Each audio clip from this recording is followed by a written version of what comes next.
Berada di daerah pedalaman yang jauh dari pusat pemerintah Kabupaten Bogor, terkadang nyaris tidak tersentuh bantuan pemerintah.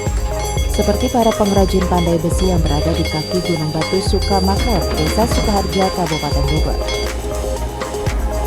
Seperti bengkel pembuatan alat pertanian milik Atif, pria Parubaya yang sudah menggeluti usaha pandai besinya selama 25 tahun, bersama kelima warga sebagai pekerja di bengkel pengrajin pandai besi tersebut.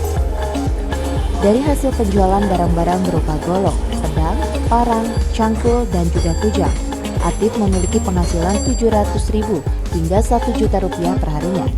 Dan apabila dihitung per bulannya, tak kurang dari 10 juta yang dipasarkan di wilayah Sukamakmur dan dijual di bengkelnya kepada pemasok yang datang langsung ke tempat tersebut.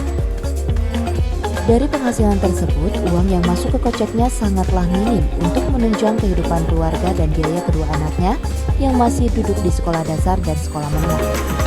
Karena harus dipotong upah pekerja dan pembelian besi bahan baku peralatan yang dibuatnya. Ambil ke sini, tapi seminggu sekali ini turun ke Sukamakmur. Itu ada yang nampung ke ruangan.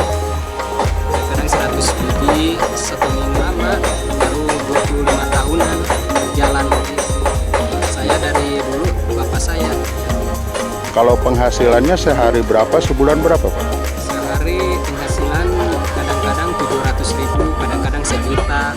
Kalau sebulan mah 10 jutaan lah kadang.